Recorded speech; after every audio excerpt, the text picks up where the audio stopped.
2 with the bases loaded and 1 out. Oh, it got deep to right field. Way up there and way out of here. Second deck walk-off home run. Grand slam, Bryce Harper.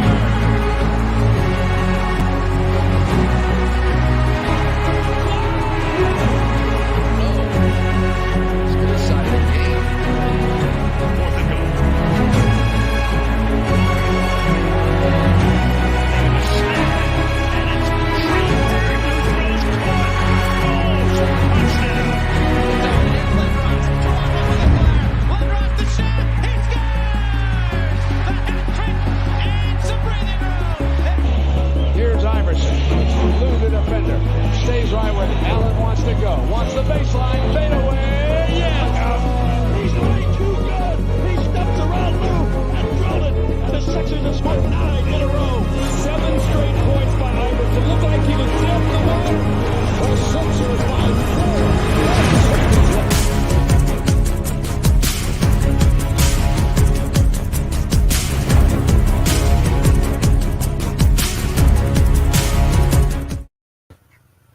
And welcome once again to the Sports Skillet Radio Show. We want to thank you for taking time out of your schedule to join us. We always appreciate it. Reminder, you can check us out on sportsskilletradio.com. All of our social media channels, Twitter, Instagram, Facebook, YouTube. Thank you so much for checking us out there as well. And reminder, when you go to sportskilletradio.com, you get great articles from Mike. You get all the latest sports news, shows updates. You got a Twitter account there. So lots to check out over at sportskilletradio.com. We want to thank the Heat Ratio for hosting us as well. Great programming there. You want to check out the Heat Ratio for their great line of programming and shows, such as Flyer and Ice. Great show about hockey that airs on the Heat Ratio. So again, Sports Skillet Radio, Heat Ratio. And then we got the coach, Shane McGowan, joining us, as we appreciate him taking time out of his schedule to join us each and every week. Coach Shane, can you let everybody know how they can find you on your social media channels? Coach McGowan, come in. And we also got Mike Nebby as well. Shane, do we have you? Come in, Coach McGowan. Oh, great, he's muted. Let me see if I can unmute his mic. He is muted. Oh, my God. Shane, are you there? We had some technical difficulties with Shane. Let me let Shane, Coach McGowan, get off of Bell Media. So let's see if we can. Bell Media has the worst Wi-Fi in Canada. Really? Yeah. Let me see if we can get Shane up there real quick. Having some technical issues with Shane there.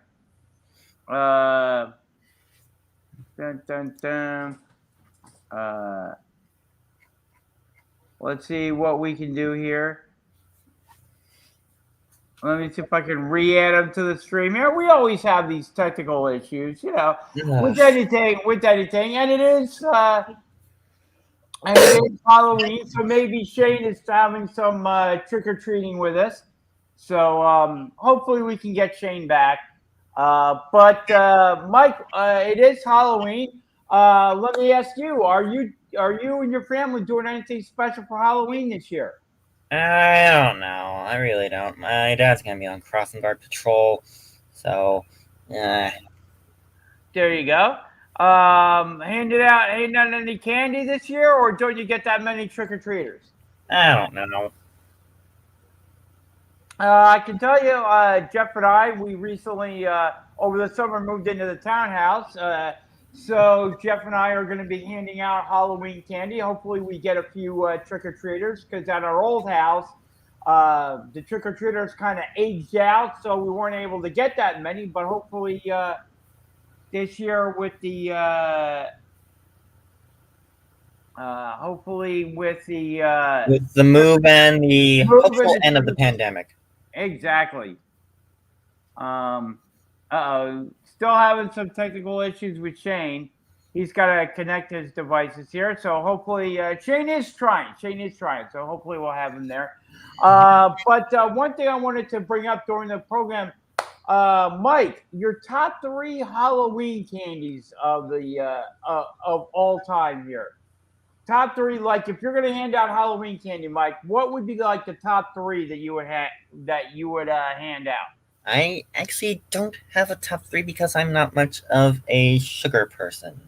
Ah, gotcha. Well, let me give you Gotta keep the dental checkups in good order. Okay. Well, I will give you mine because we are going to be handing out Halloween candy. So here are my top 3. I will go with Reese's. I will go with Kit Kat, and I will go with Peppermint Patty. The Reese's those would be my top 3. Shane, we were talking about top 3 Halloween candies of like all time. What do you think they would be? I went with Reese's. I went with Kit Kat and Peppermint Patties. I probably have to go with Smarties. Arrow Bar. Okay. And yeah, it's right. I don't know, like a Big Crunch or one of those type of. Nestle Crunch. Yes, that is a good one. I like it. So if you guys want to comment on your favorite Halloween candies of all time, I want to thank Dean Seidman for joining us this week. Dean, if you have top 3 Halloween candies, post them. Let's see what we can get out of this.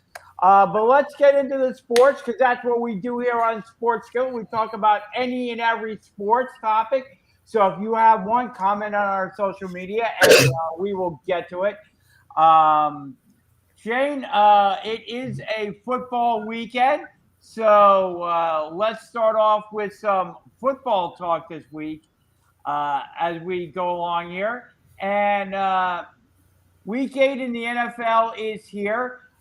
Shane, big topic in the NFL coming up. Do you think DeShaun Watson will be traded? Tuesday is the NFL trading deadline. Do you think Deshaun Watson will be dealt on or before the Tuesday NFL trading deadline? I'm going to have to say no. I'm going to say no, just due to the fact of everything that's been happening. I heard Carolina was playing in the mix a little bit now too, and everything like that. But from what I'm gathering, they basically said, you know what, it's totally up to the GM. It's his call, his choice. And if he's not going to get what he wants, then he's not going to do it. And I think they're fine, again, with keeping DeShaun on the sidelines, giving him nothing of playing time or anything like that. You know what I mean? So that's the way they're going to be until they get what they want. And I just don't see that happening because Miami naturally is still that front runner. There's no question about that. But now with the questions and comments about Sam Darnold. Now, anything can happen with a 40-hour period here. We all know that. You know what I mean? They're going to be on the phone calls left, right, center. And it's going to, maybe it even depends on what happens after this weekend, right? Yeah. Of how Carolina plays as well, and Miami too. I just think that they're hemming and hawing so much. And I don't think it's just about nickels and dimes anymore. I think it really comes down to more of these draft picks that you're going to get and the guarantees with them. And I think that's what's really mind-boggling because, like we said before, the asking price is basically saying, we want this pick, this pick. Now, if DeShaun is suspended and other legal ramifications come, we still keep our picks. And that's where these teams are kind of going, well, that doesn't really fair. So we want some type of guarantees. And I think that's where the biggest hiccup is right now. So if one or the other teams are going to bend on it, then yeah, it's a good possibility. I just have a feeling that I don't think they're going to do that at the trade deadline. I think this thing's going to drag on right to the end, and that's it. Yeah, what do you think, Mike? Do you think Deshaun Watson gets traded on or before Tuesday? I believe that he will get traded before the Tuesday deadline, actually on the Tuesday deadline, which is actually election day here in the States. And he will get traded as the election results come in. That would be interesting. That would be very interesting. I happen to think that DeShaun Watson will not be traded. I'm gonna go with Shane on this one. Hang on. I predict DeShaun Watson will get traded to Miami. That's the hot rumor. Miami seems to be in the lead for him. That is what my predictable is saying. Now, fly away, Miami and Houston, and predictable too until the next time Mystic Footballs fly forward. As Scott Clark used to do on Channel 7. Yes. He was one of my childhood inspirations to be a sportscaster. There you go. Alongside Marv Albert and Mike Emmerich. There you go. Nice group there.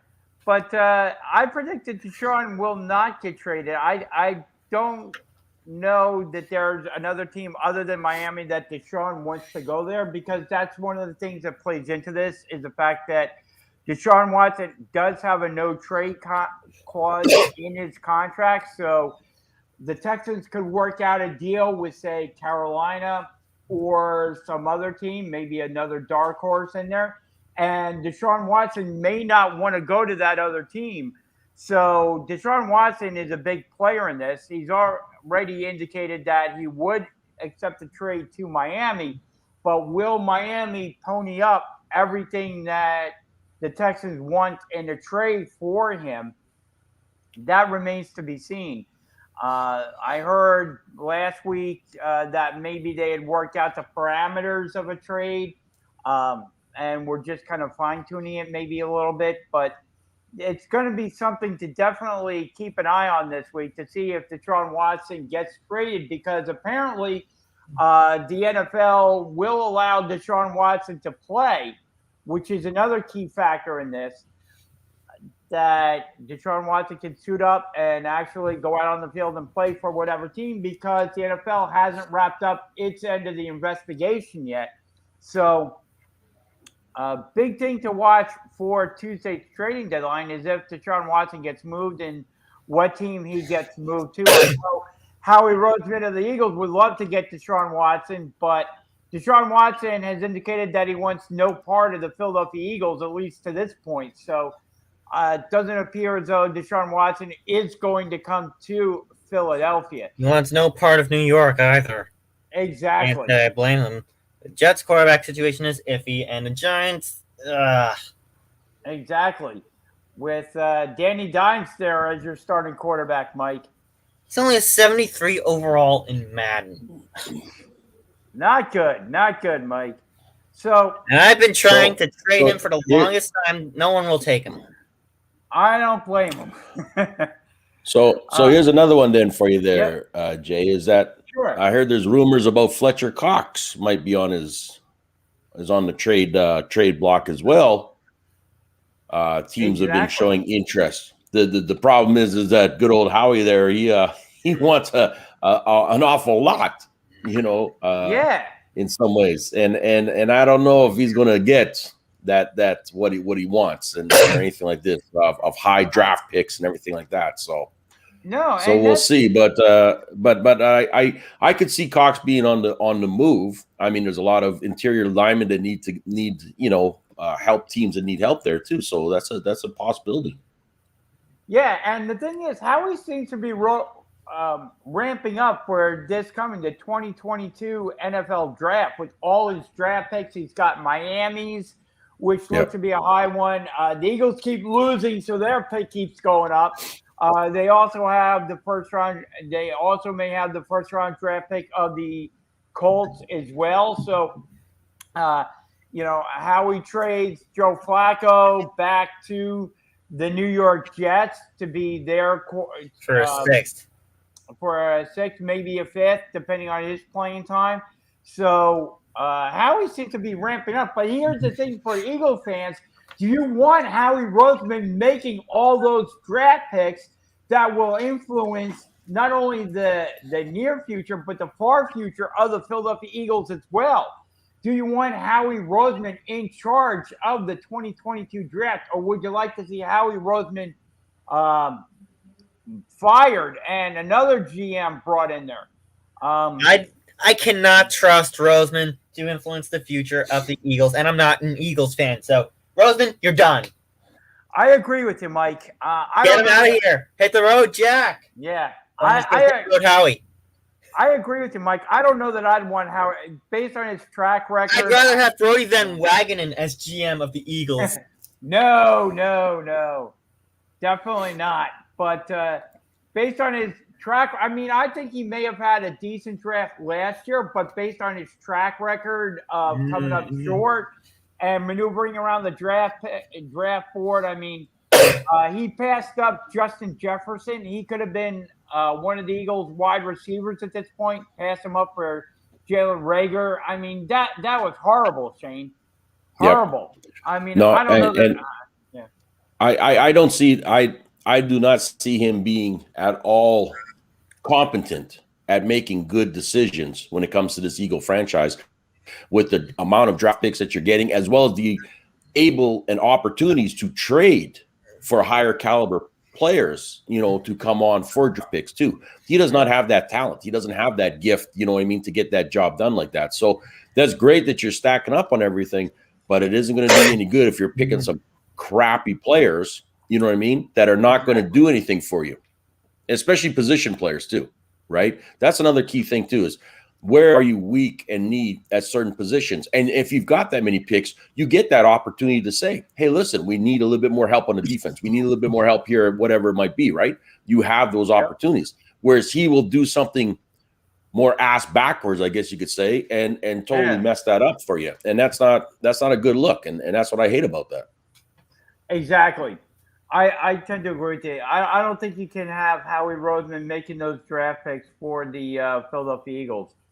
I really don't. I'm very skeptical about leaving Howie in charge of the 2022 NFL draft. Mike, what do you think your Giants may do this week? Do you think they'll stand pat? Do you think they'll make a trade? What do you think they'll do? I really don't know. I hear that there are some teams interested in Evan Ingram. I'd like to see Ingram get traded. He really hasn't been a consistent force like we wanted him to be. So I want to see Ingram get traded.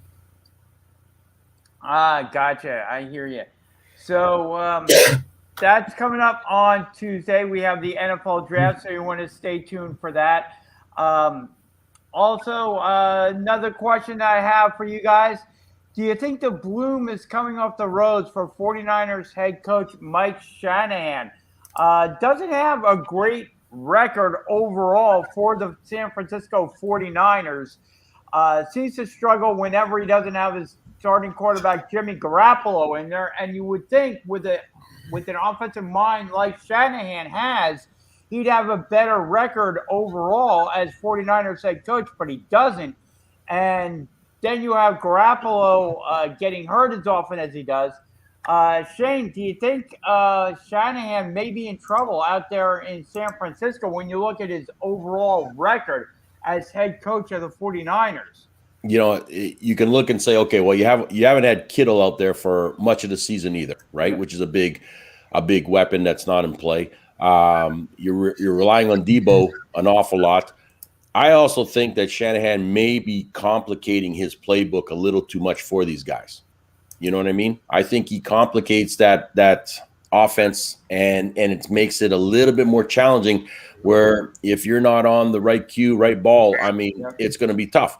And I think that's why that system that he's implementing is taking a long time for these guys. And I think that's the biggest problem that they're having. So replacing the QB every year is not going to help you. You know what I mean? It's definitely not. Especially if I look at the Rams. If you take the Rams for an example, Stafford been around for such a long time. He knows systems. He knows things. He still had to make the adjustment to Sean McVay's. And McVay is a very, very intelligent offensive coordinator. You know what I mean? There's no question about that. But he still have to make those adjustments and understand it, and still is each week. I just don't think San Francisco guys can do that. I don't think Garoppolo's doing that like he should.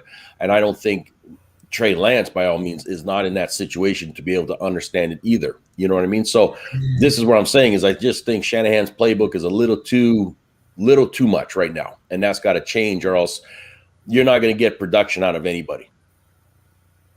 Yeah, I hear you. What do you think, Mike? Is the bloom coming out the road for Shanahan out in San Fran? I think he's done after this season. He's really struggled this year without Garoppolo, and the defense just hasn't been up to par this year. I think Shanahan's done. You think he's done after this year? Do you think they'll bring him back for one more year, Shane?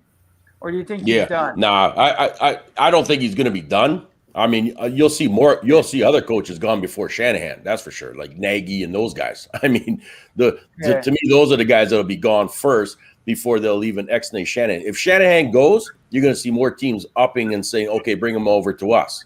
I don't think he's a bad coach by all means. I just think he complicates things and maybe a little too much that his players can't grasp. Then he just hasn't found that yet. Yeah. So this is where he's got to find that balance between these two QBs, offense, and his system that he wants to run. But I also got to look at their defense too. I mean, they haven't been as strong and as powerful as they were last year. And when you lose your defensive coordinator who goes on and head as a new head coach for the Jets, that takes a big chunk out of things too. You know what I mean? So it's been a bit of a mix-up, and I think that's why they would give him at least another year to say, let's see what you can do, depending on how you perform at the end of this season, where your record is.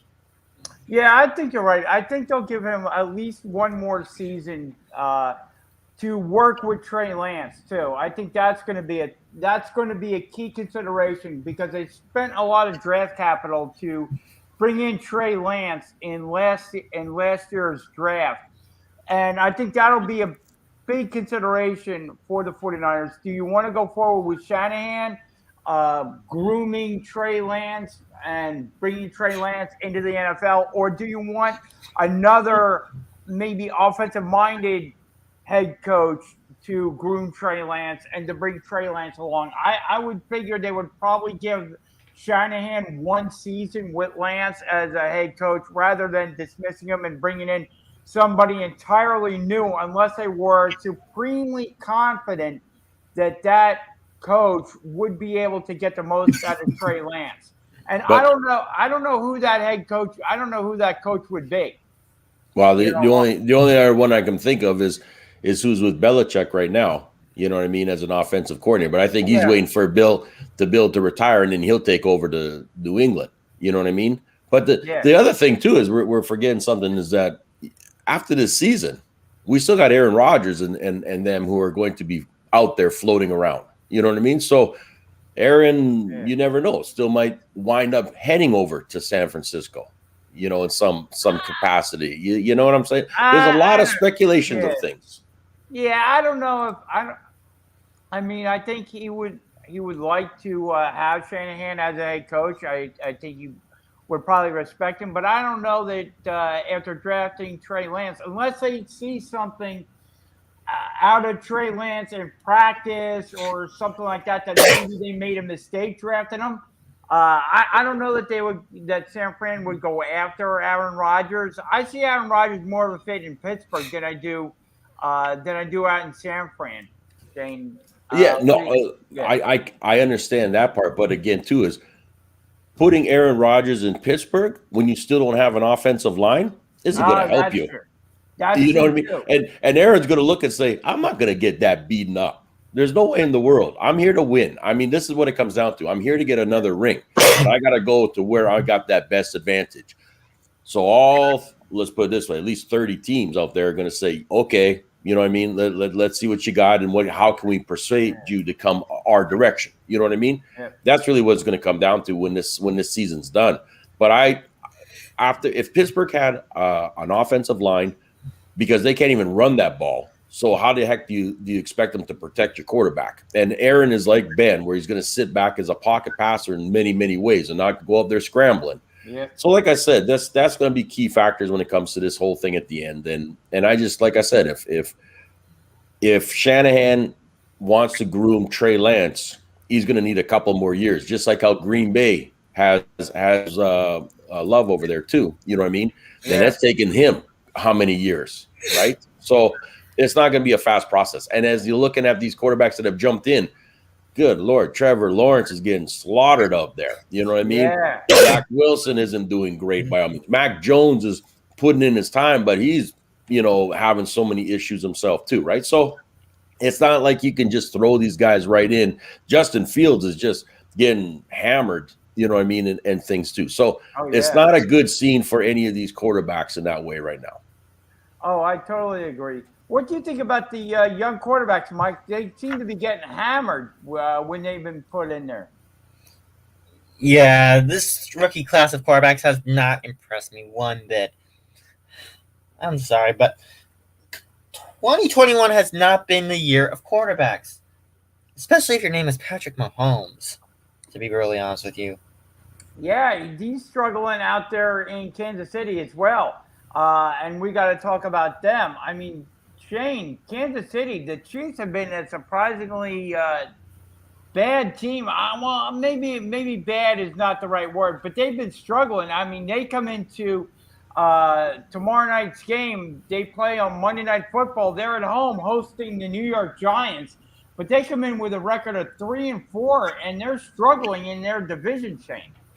Hey, as long as they struggle in that division, I'm happy. Trust me. You know what I mean? Oh, I know. Because like I said, the only team I'm worried about now are the Chargers in that way. But honestly, though, when you think about it, the talent that's on that team, they are not synced. And last game I think was proven that how fast Mahomes is getting rattled out there. Defenses are rattling him more and more, and he cannot compose himself to get back into the action, and that's the problem. And even Kelsey making so many drop passes, you know what I mean, and things like this. So that team is not on that same page at all.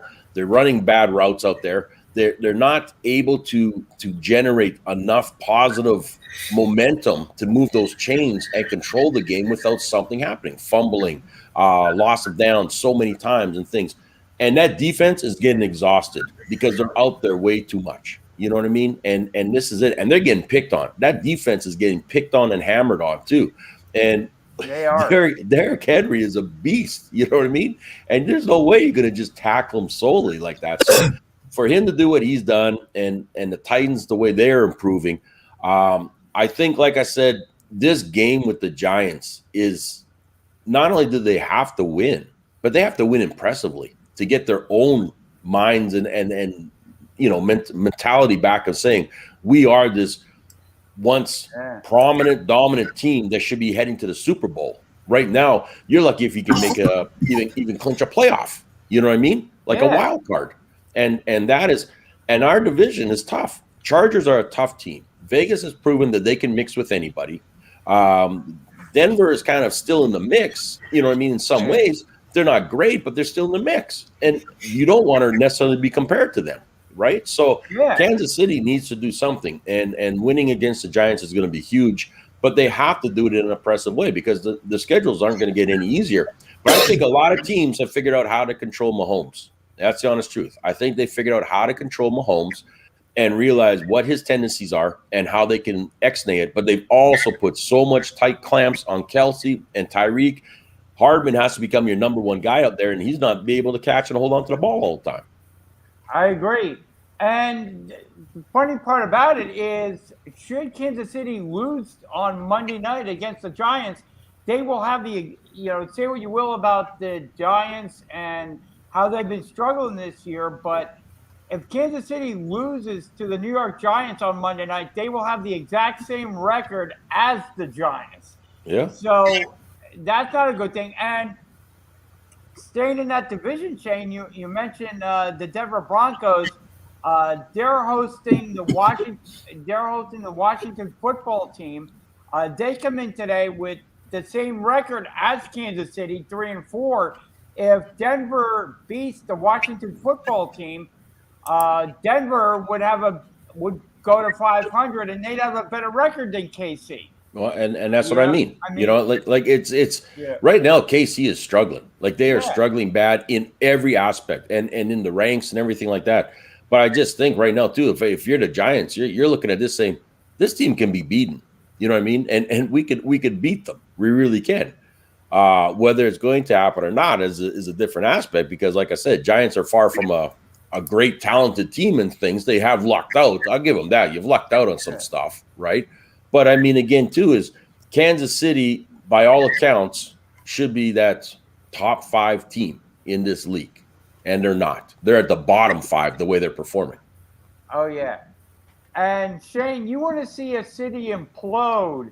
We have the Philadelphia Eagles going to Detroit.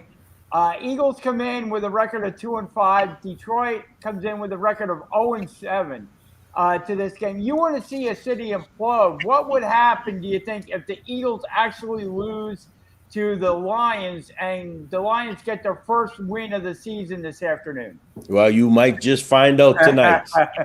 Yeah, right. This is not good for Halloween and the Eagles, I think, because I'm actually going to take Detroit on this one. I think Detroit's going to do it. Detroit has been in too many close games. You know what I mean? Too many close games where they could have and should have won against very good teams as well.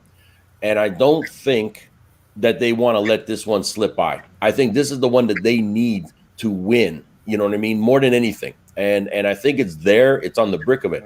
I just think that Philly is going to be relying an awful lot on Jalen to get mobile and get out of there. But I don't know. I really don't think. I don't like your defense. I think your defense gives up way too much. And I think that Detroit is going to come after you guys in so many ways.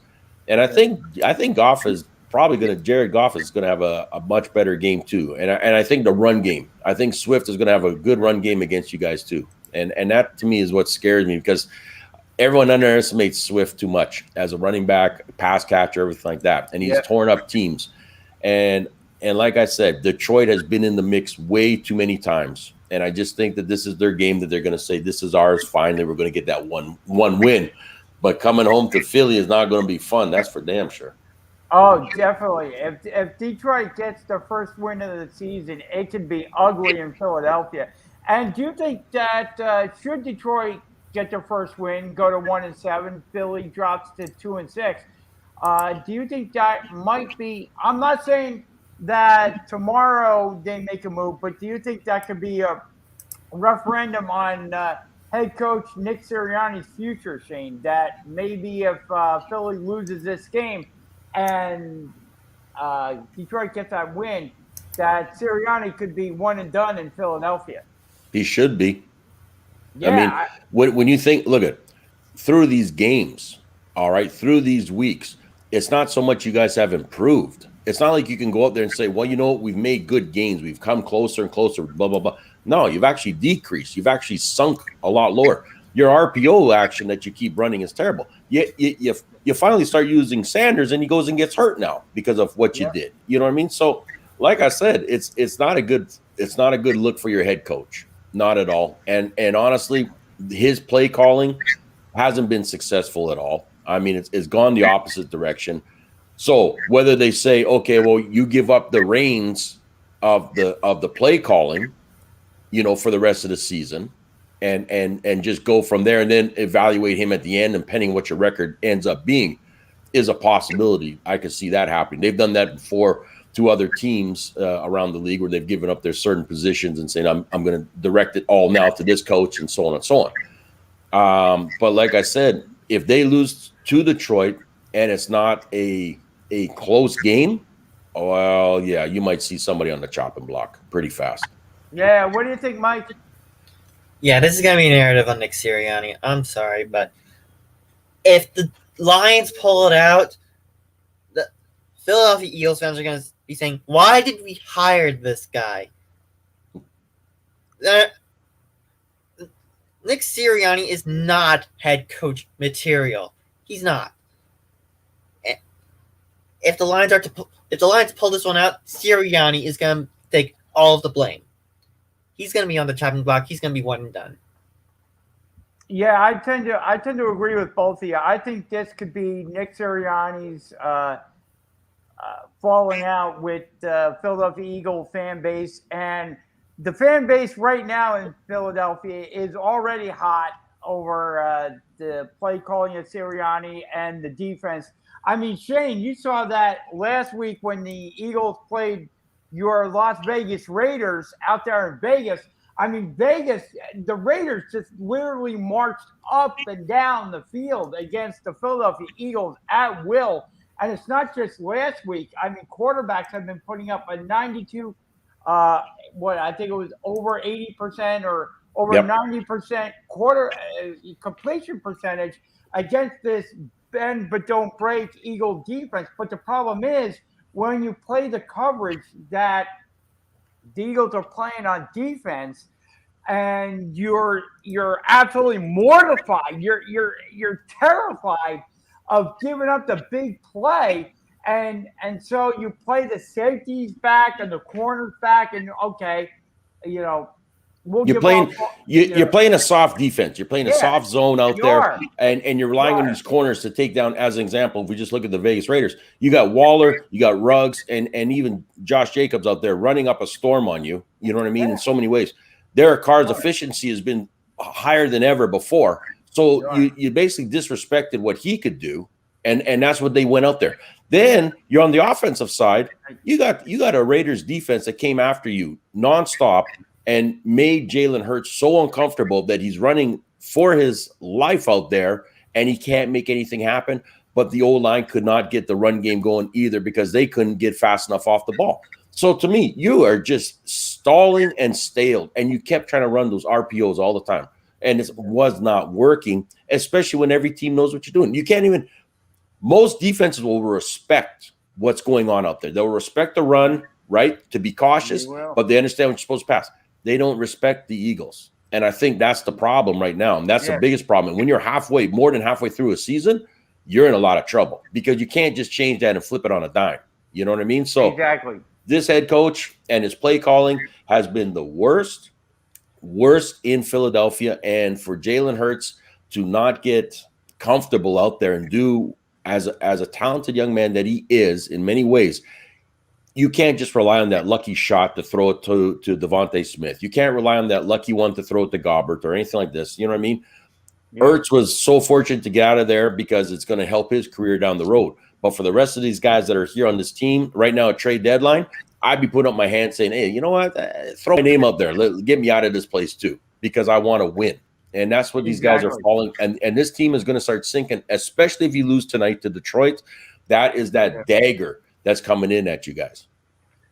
Big time. Absolutely. I can see, like I said, I don't think Sirianni would be relieved of his duties on Monday, tomorrow, but I do think that come the end of the season, should the Eagles lose to Detroit this afternoon, I do think that could be a referendum on Nick Sirianni's future as a head coach for the Philadelphia Eagles. A couple other games that we want to get into a little bit. In another division, we have a good divisional matchup. The Pittsburgh Steelers will be going to Cleveland to take on the Browns. Divisional matchup there. Shane, how do you see this one going down? You know, the fact that Baker's still kind of banged up is a little bit of a tough one too, and they're just getting Chubb back, which is good, but he's still not 100%. So I do think you might be seeing a bit of a split field in that back with Chubb and Johnson that was playing last week, which is very, very talented young man. I think for Pittsburgh to win this, they got to air it out. They're going to have to air it out to Chase and to Devontae Johnson as well out there. And to me, I think that's going to be the big key because look at as much as I like Najee out there running, they can't run that ball. They cannot run that ball. Pittsburgh O-line just cannot get going. And Cleveland's defense is fast. They are a fast front that can do a lot of things. So I think it's not going to be a great run game. I do think they're going to have to pass it to win. But I also think that Cleveland may be able to hold them enough to get them into a field goal situation to win this one. So I would take Cleveland on this one just because I think Cleveland can pull it off. I think Cleveland can be a faster and better team in that way. But I think for Pittsburgh to have that opportunity or chance, they got to air it out, and these guys got to be on their game. Yeah, I think so. What do you think about this game, Mike? What game? Mike, we're talking about Pittsburgh at Cleveland. Mike, Come on, pay attention. Okay. I'm sorry. I haven't been in the right.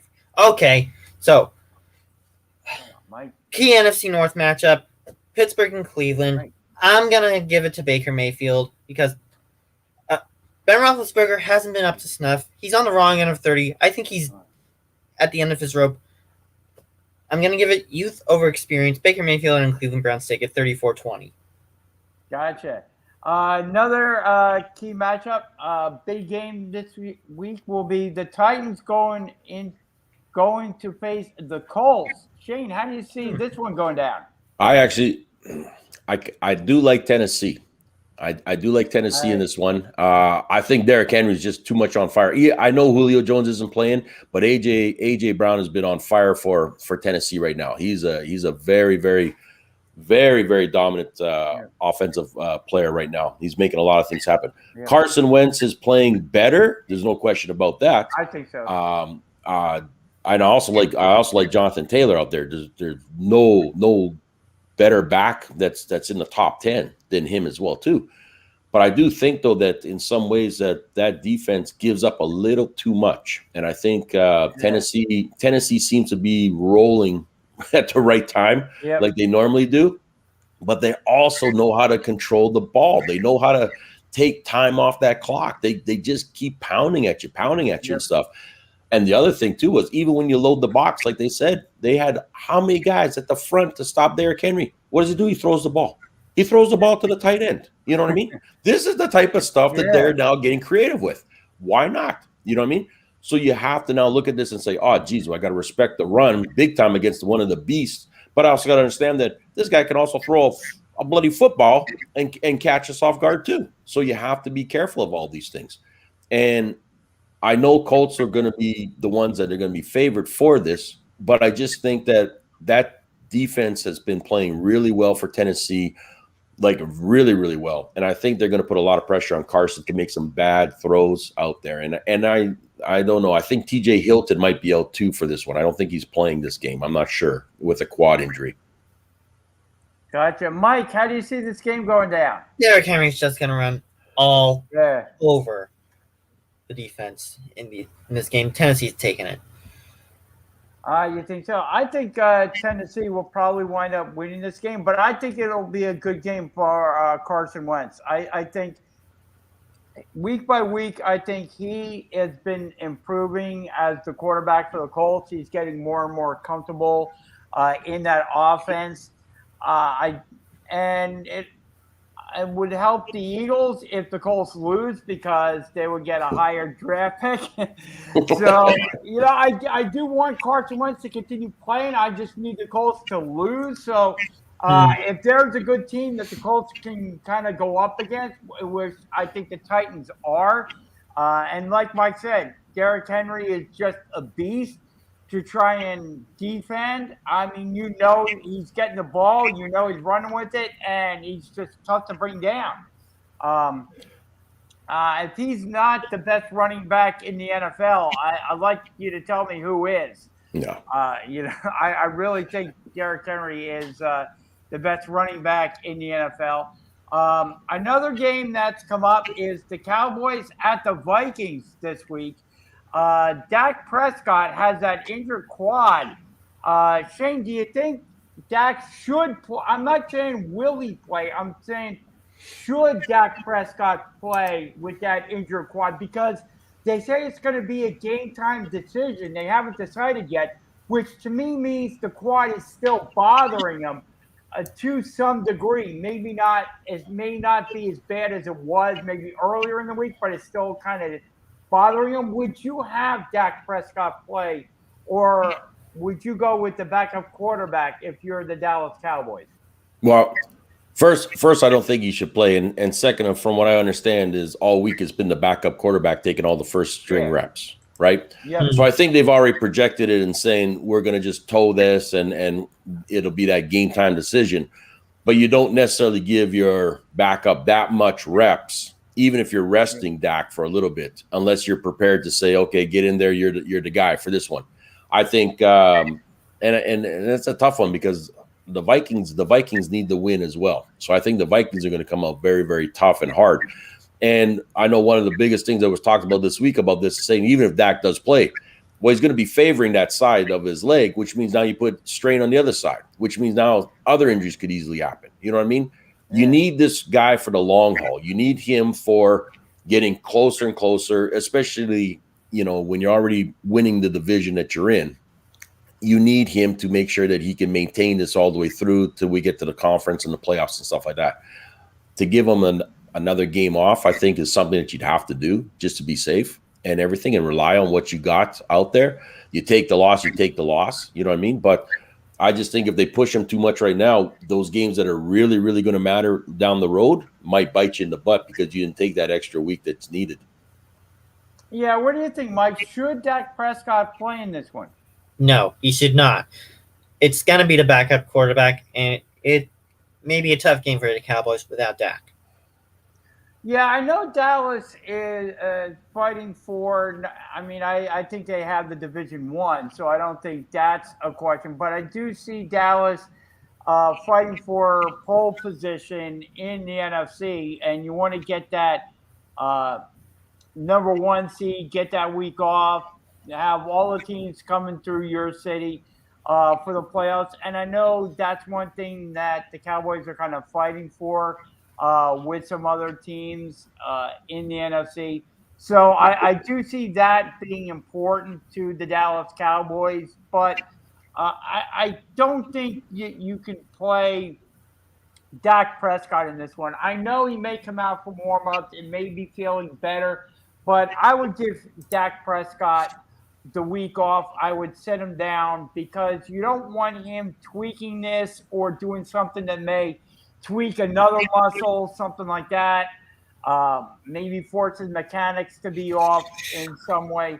So I would come out, maybe you work him out in warm-ups, to kind of play mind games with the Vikings. But I would sit Dak Prescott in this one. You want to look long-term.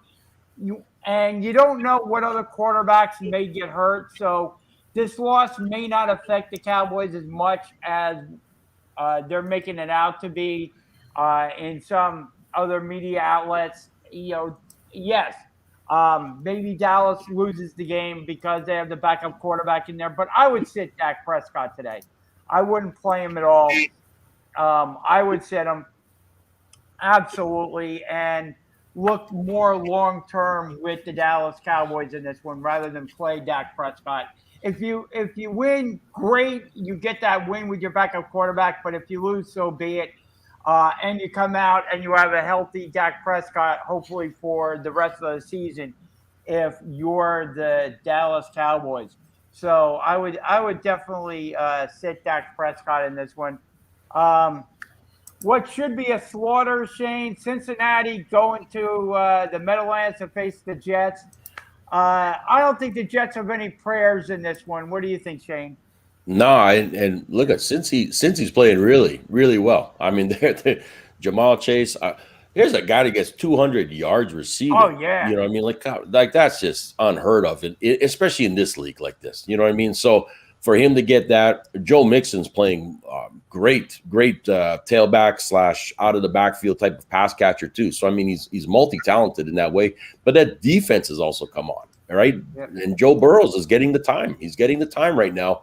He's making a lot better decisions to T. Higgins and the rest of the guys up there. So, like I said, going against against a beat up Jets team without a quarterback as well, you know what I mean, it's not exactly a good time or anything like that. So I think Cincy, as long as Cincy doesn't take them lightly, go out there and play them hard like they should be, you know what I mean, I think they'll be fine. They're going to do just fine up there. Yeah, I think so. What do you think, Mike? I don't think the Jets have a prayer in this one. Jets are done for. I'm picking Joe Burrow and the Bengals, 35-3. Yeah, I think it could be really ugly with the Jets' backup quarterback in there. I don't think they got a prayer against Cincinnati. I think Cincinnati's going to continue to roll in this one.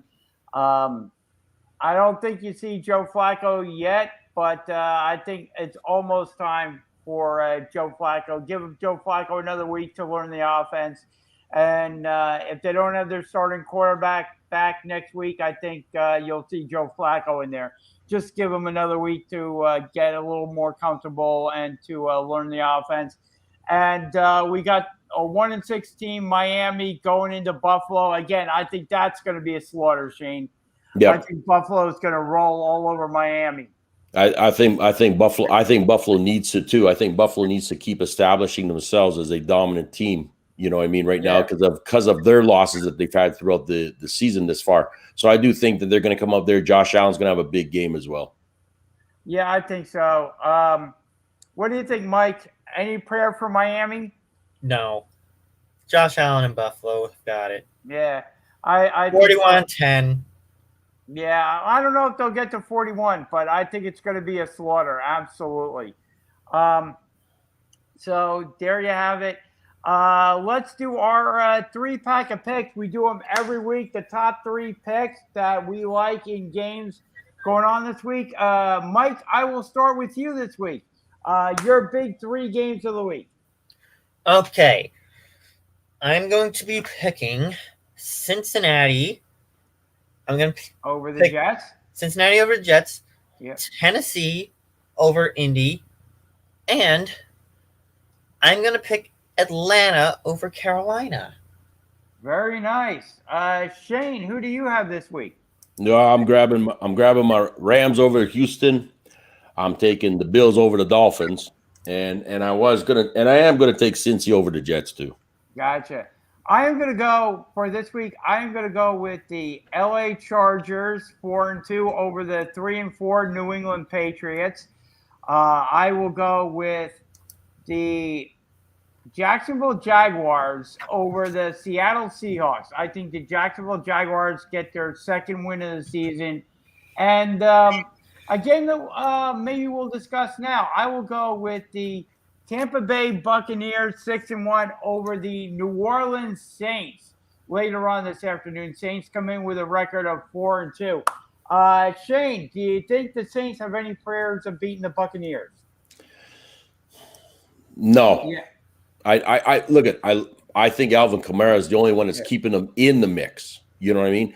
But watching that game against Seattle, and they could not get anything going at all against a very bad Seattle team. Okay, defensively, offensively, Jameis Winston was overthrowing, couldn't get anything. And I understand Seattle's a crazy place; it's raining, the weather's all over the place, and stuff like that. But to me, Jameis Winston did not look at all like a guy ready to play out there, and his receivers couldn't do anything right either. Kamara saved them in as he always does, and that's their only saving grace of having that guy. But I think going against Tampa Bay with what they've got, even missing Antonio Brown, they've got a run game, they've got a defense that's playing top notch right now. You know what I mean? So no, I gotta give Brady and company that win. Gronk is back. I guarantee Gronk's going to end up getting another touchdown tonight too. I hear you, Mike. What do you think about this game? Tampa Bay can't bet against Brady and Gronk. Yeah, I kind of agree with you there, Mike. I think Tampa Bay, that's why I'm picking them. I think Tampa Bay has them in this game. So there you have our 3 packs of picks. Reminder, you can comment on our social media pages. We want to thank the Heat Ratio for hosting us as well. So however you're finding us, feel free to comment on our social media and we will see it as well during the show. Before we get out of here, for the week, we do have the World Series going on. Atlanta took a commanding lead in this series last night, Mike. 1 win away from the World Championship are those Atlanta Braves. They're going to Astros. What do you think? They're going to choke. Atlanta's a bunch of chokers. You think Houston can come back? Trailing in the series 3-1. It's been done. It has been done before. It can be done again.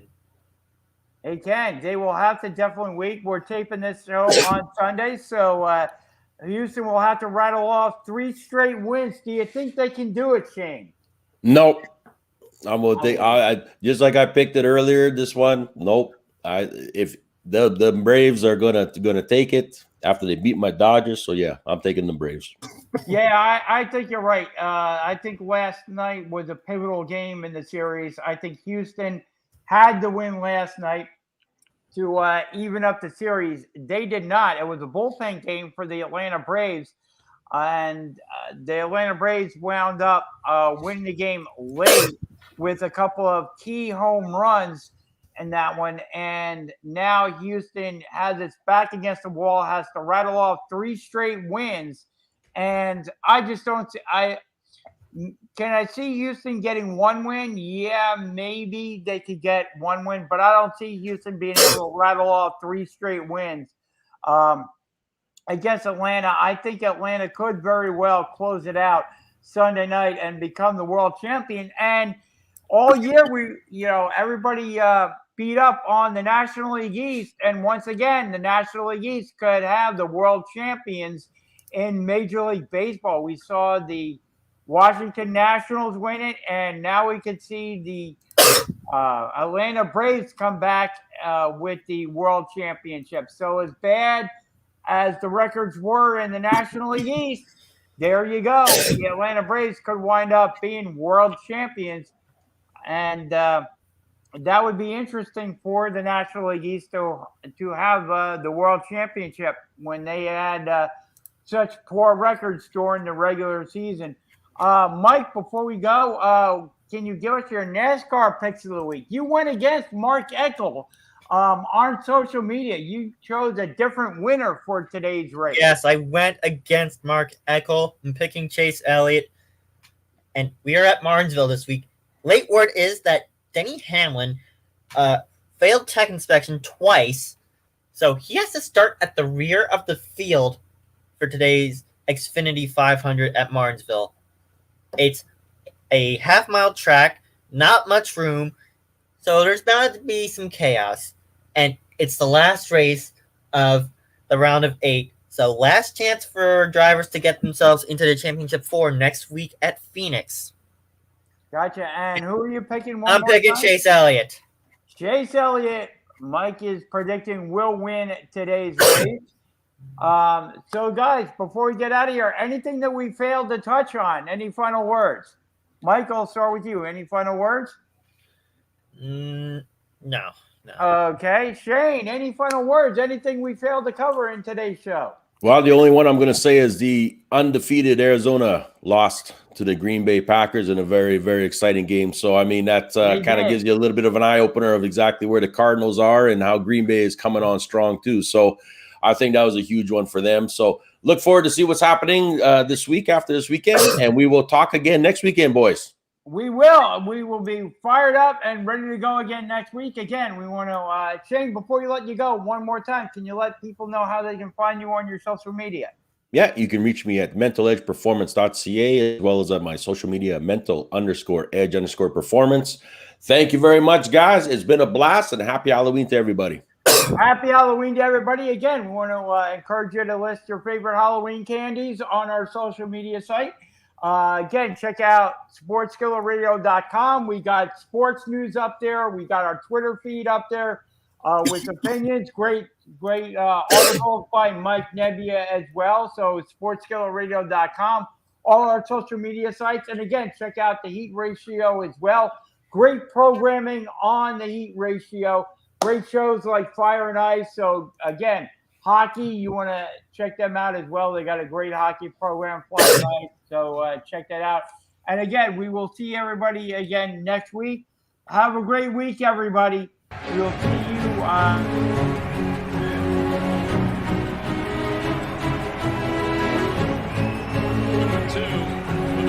Caught